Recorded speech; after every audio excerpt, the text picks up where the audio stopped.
अस्सलाम वालेकुम दोस्तों, मैं ਤੁਹਾਡਾ ਭਰਾ ਮੀਆਂ ਮੁਹੰਮਦ ਅਫਜ਼ਲ ਬੱਟੂ ਤੇ ਤੁਸੀਂ ਵੇਖਦੇ ਪਏ ਹੋ ਡਿਜੀਟਲ ਕਿਸਾਨ ਪਾਕਿਸਤਾਨ ਤੇ ਕਿਸਾਨ ਵੀਰ ਭਰਾ ਹਾਰਵੈਸਟਰ ਲੱਗੀ ਖੜੀ ਹੈ। ਅੱਗੇ ਤੁਸੀਂ ਵੇਖਿਆ ਹੋਵੇਗਾ ਵੀ ਝੋਨਾ ਕੱਟਦੀ ਹੈ, ਉਸ ਦੇ ਨਾਲ ਕਣਕ ਕੱਟਦੀ ਹੈ।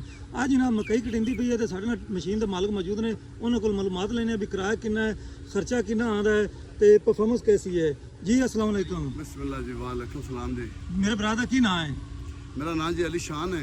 जी भाईजान। ਕਲਾਸਨ ਅਮੀਦ ਪਿੰਡ ਚ ਮੇਰਾ ਨਾਂ 8 ਬਸੀਰਪੁਰ ਦੇ ਨਾਲ। अच्छा ਇਹ ਮਸ਼ੀਨ ਦਾ ਜੀ ਅਸੀਂ ਮਾਸ਼ਾਅੱਲਾ 15000 ਰੁਪਇਆ ਕਿੱਲੇ ਦਾ ਲੈਂਦੇ ਪਏ।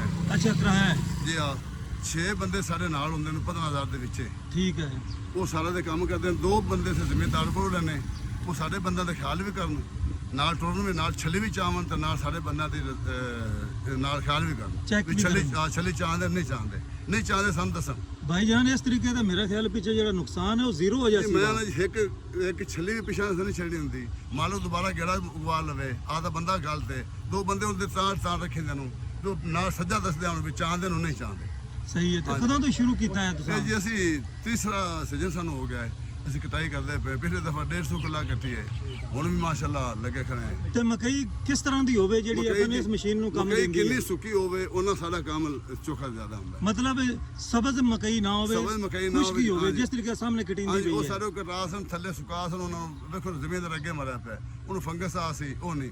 ਇਹ ਜੀ ਮਸ਼ੀਨ ਕਟਾਈ ਸੁੱਕੀ ਕਟਾਈ ਹੋਵੇ, ਉਹ ਕੱਟੀ ਜਾਵੇ ਸਿੱਧਾ ਤੋਲ ਲਵਾਏ ਜੋ ਸਾਡੇ 14-15 ਮਕਸਦ। ਮਾਸਟਰ ਆ ਜੀ ਚਲੋ ਜੀ। ਤੇ ਇਹਦਾ ਮਤਲਬ ਵੀ ਜਿਸ ਤਰੀਕੇ ਦੂਸਰੀ ਮਸ਼ੀਨ 19-20 ਰੁਪਏ ਕਿਰਾਇਆ ਲੈਂਦੇ ਨੇ, ਪਹਿਲਾਂ ਕਟਾਈ ਕਰਦੀ ਹੈ, ਹਾਂਜੀ। ਫਿਰ ਮਤਲਬ ਵੀ ਉਹ ਸ਼ੈਲਰ ਨਾਲ ਗਾਂਦੇ ਨੇ, ਉਹਨਾਂ ਦਾ ਡਬਲ ਨੁਕਸਾਨ ਹੋ ਗਿਆ ਜ਼ਮੀਂਦਾਰ ਉਹ ਨੂੰ। ਤਾਂ ਸਰ ਜੀ 35-36 ਨੂੰ ਪੜਦਾ ਕਿੱਲਾ। ਬਿਲਕੁਲ। ਤੇ ਇਹ ਆਪਾਂ 15000 ਦੇ 15000 ਵਿੱਚ ਰੁਪਏ ਸੀ ਜੀ। ਮੈਂ ਉਹਨਾਂ ਦੀ ਡਬਲ ਟ੍ਰਿਪਲ ਨਜ਼ਾਰੇ ਹੈਗੇ ਨੇ ਜ਼ਮੀਂਦਾਰ ਵਾਸਤੇ।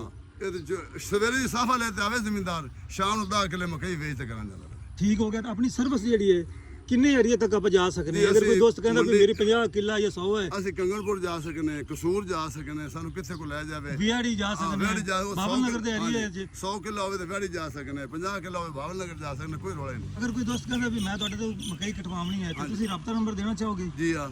ਤੇ ਲੋਕ ਤੁਹਾਨੂੰ ਕਾਲਾਂ ਕਾਫੀ ਕਰਨਗੇ ਤੇ ਪਰੇਸ਼ਾਨ ਨਾ ਹੋ ਜਾਵੇ। ਨਹੀਂ ਇਨਸ਼ਾਅੱਲਾ ਤੁਸੀਂ ਉਸ ਵੈਲਕਮ ਆਖਾਂਦੇ ਨਾਲ ਬਿਸਮਿਲ੍ਲਾ ਆਖਾਂਦੇ। ਚਲੋ ਜੀ, ਨੰਬਰ ਦੱਸੋ ਆਪਣਾ। 0302 49 23 208 ਜੀ, 0345 46 27 949।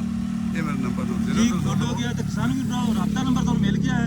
ਜਿਨ੍ਹਾਂ ਦੋਸਤਾਂ ਨੇ ਮਕਈ ਕਟਵਾਉਣੀ ਹੋਵੇ ਤੇ ਮਕਈ ਹੋਵੇ ਤੁਹਾਡੀ ਖੁਸ਼ਕ ਹੈ, ਜਿਸ ਤਰੀਕੇ ਬੈਗ ਇਸ ਤਰ੍ਹਾਂ ਨਹੀਂ, ਜਿਸ ਤਰੀਕੇ ਹਾਰਵੈਸਟਰ ਕਟਾਈ ਕਰਦੀ ਪਈ ਹੈ ਸਕਰੀਨ ਤੇ ਤੁਹਾਨੂੰ ਨਜ਼ਰ ਆਉਂਦੀ ਪਈ ਹੋਵੇਗੀ, ਉਸੇ ਤਰ੍ਹਾਂ ਦੀ ਖੁਸ਼ਕ ਹੋਵੇ ਜਿਹਦਾ ਮਾਸਟਰ ਜਿਹੜਾ 13-14 ਹੋਵੇ ਜਾਂ 12 ਹੋਵੇ, ਫਿਰ ਜਨਾਬ ਨਵੇੜਾ ਵੀ ਹੋਵੇਗਾ ਤੇ ਤੁਸੀਂ ਇੱਕ ਪਾਸੇ ਤੋਲ ਲਗਾ ਦੇਵੇ ਤੇ ਦੂਜੇ ਪਾਸੇ ਕਟਾਈ ਕਰਵਾ ਲਵੇ। ਤੇ ਹੁਣ ਮੈਨੂੰ ਦਿਓ ਇਜਾਜ਼ਤ, ਤੁਹਾਡਾ ਭਰਾ ਮੀਆਂ ਮੁਹੰਮਦ ਅਫਜ਼ਲ ਬੱਟੂ। ਅੱਲਾ ਹਾਫਿਜ਼। ਪਾਕਿਸਤਾਨ ਜ਼ਿੰਦਾਬਾਦ।